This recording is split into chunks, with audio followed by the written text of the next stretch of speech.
के पार्ट 3 में तुम्हारा स्वागत है दोस्तों। पिछले एपिसोड में हमने देखा मोमो और ओकारुन ने मुश्किलों के बावजूद भी उस जायंट एलियन को हरा दिया था, बट लड़ाई के दौरान बहुत चोट खाने की वजह से मोमो वहीं पर बेहोश हो जाती है, जिस बीच टर्बो ग्रैनी मोमो के एब्सेंस में ओकारुन की बॉडी को टेक ओवर कर डायरेक्ट मोमो पर हमला कर देती है। और अब आगे एपिसोड 3 के अंदर हम एक स्टेज आइडल को देखते हैं जो जापान के एक बहुत ही फेमस टायर ट्रेडिंग शो में आया था, जहां एक औरत टेलीविजन में उसके कुछ डार्क सीक्रेट्स बता रही थी। लाइक उसकी रियल एज 27 है और वो ऑलरेडी मैरिड है, इवन वो एक बच्चे का बाप भी है, बट वो आदमी ये सब मानने से मना कर देता है। तो उस शो के होस्ट उस आदमी से माफी मांगते हैं, इवन उस औरत को भी जॉब से फायर कर देते हैं। बट सरप्राइज सरप्राइज, वो सीक्रेट बताने वाली औरत और कोई नहीं बल्कि हमारी मोमो की ग्रैनी थी। फिर हम शो सेट के बाहर खड़े दो लोगों को देखते हैं जो अपने बीच क्रंची रोल एनिमे अवार्ड्स की बात कर रहे थे। तूने इस बार की बेस्ट कंटिन्यू सीरीज का विनर देखा? हाँ भाई मैंने देखा, अब क्या करें, आजकल के बच्चों को तो ब्लीच और वन पीस से ज्यादा सोलो लेवलिंग का नशा चढ़ा है। क्या?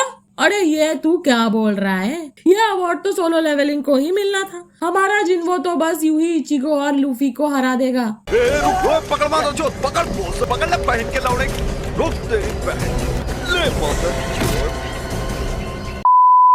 मोमो की ग्रैनी अपनी टैक्सी में बैठ वापस घर के लिए निकल पड़ती है। दूसरी तरफ हम फिर से ओकारुन को देखते हैं जो स्पिरिट के कंट्रोल में मोमो को खाने बढ़ता है, बट लास्ट मोमेंट पर मोमो की ग्रैनी अपने निडल अटैक से उसे रोक लेती है। Turbo granny tries to catch her off guard but she fails because Momo की ग्रैनी ने पहले ही उसे अपने सर्किल में ट्रैप कर लिया था, तो अगर वो उस सर्किल से बाहर आई तो वो जल जाएगी। टर्बो ग्रैनी मोमो की दादी को भड़काती है कि तू मुझे हमेशा यहाँ कैद नहीं रख सकती, यहाँ से निकलते ही मैं तुझे मार दूंगी वगैरह, बट मोमो की ग्रैनी उसको कोई भी भाव ना देकर अपने बल्ले से उसका गेम बजाने लगती है। टर्बो ग्रैनी किसी तरह वो हमला ब्लॉक कर दादी से कहती है अगर तूने मुझे यहीं मार दिया तो ये लड़का भी मेरे साथ मारा जाएगा, जो सुनकर हमारी ग्रैनी कहती है मुझे फर्क नहीं पड़ता कि जमाना क्या कहता है।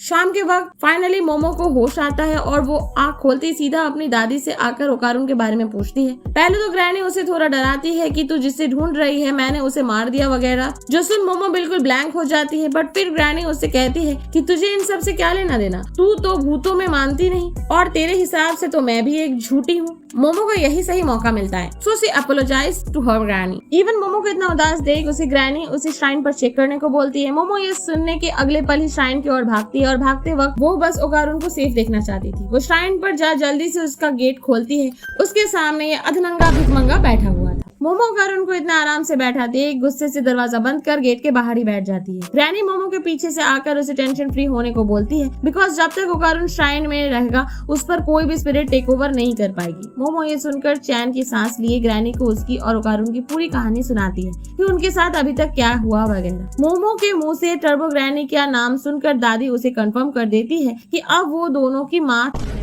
बिकॉज टर्बो ग्रैनी एक बहुत हाई रैंकिंग स्पिरिट है जिसने बहुत समय तक पूरे शहर में तबाही मचा रखी थी। इवन एक बार तो दादी खुद उस टनल को इन्वेस्टिगेट करने गई थी, बट उन्हें वहां पर इतनी डार्क एनर्जी फील हुई कि वो अंदर ही नहीं गई। एक्चुअली हुआ ये था कि उस टनल के अंदर बहुत समय से एक लोकेशन बॉन्ड स्पिरिट थी जिसके साथ अनफॉर्चुनेटली टर्बो ग्रैनी मर्ज हो गई, जिसलिए अब उनको हराना नामुमकिन। मोमो की दादी उसे साफ मना कर देती है कि वो टर्बो ग्रैनी से ना भिड़े, बट मोमो उसके फेवरेट एक्टर केन ताकुरा के बारे में सोचती है कि अगर केन अभी उसकी जगह होता तो वो भी ओकारुन की मदद करता। मोमो को इतना डिटरमाइंड देख उसकी दादी भी अब उनकी मदद के लिए राजी हो जाती है। ग्रैनी उनसे कहती है कि अगर उन्हें टर्बो ग्रैनी से ओकारुन का पीपी वापस चाहिए तो फिर उन्हें उसको रेस के लिए चैलेंज करना पड़ेगा। बेसिकली ग्रैनी का प्लान ये है कि मोमो और ओकारुन दोनों उस टनल में वापस जाएंगे और टर्बो ग्रैनी को गुस्सा दिलाएंगे ताकि वो उनके साथ रेस के लिए मान जाए। नाम से तो पता चल गया होगा कि टर्बो ग्रैनी को अपनी स्पीड का बहुत घमंड है। सो अगर मोमो और ओकारुन ने रेस के दौरान किसी तरह टर्बो ग्रैनी को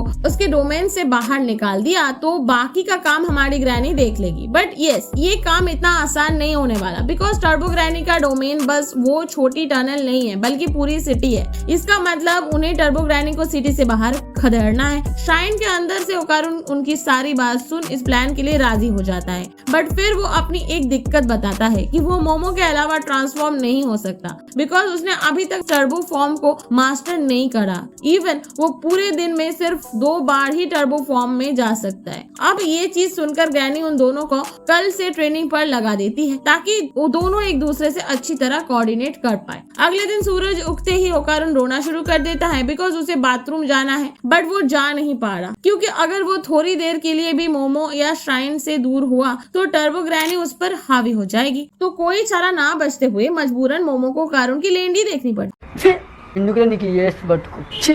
और दूसरी तरफ वो अपनी ग्रैनी से भी बात करती रहती है, बट सडनली शी नोटिस कि उसकी ग्रैनी वक्त में रुक चुकी है। मोमो डरी हुई हालत में ओकारुन को चेक करती है एंड यस, टर्बो ग्रैनी ने ओकारुन को कंट्रोल कर लिया है। टर्बो ग्रैनी मोमो को वार्न करती है कि अगर आज रात के अंदर वो दोनों दोबारा उस टनल में नहीं आए तो वो ओकारुन के थ्रू उसकी ग्रैनी को मरवा देगी। रात के वक्त मोमो और ओकारुन पूरी प्रिपरेशन के साथ वापस उस टनल के लिए निकलने वाले थे और इसी के साथ दन का एपिसोड 3 यही खत्म होता है। दोस्तों, अगर आपको ये वीडियो अच्छी लगी हो तो लाइक करो, चैनल पर नए हो तो सब्सक्राइब करके याद से बेल आइकन दबा देना। मिलते हैं आपसे एक ऐसी नेक्स्ट वीडियो में, तब तक के लिए बाय बाय, अलविदा और सायोनारा।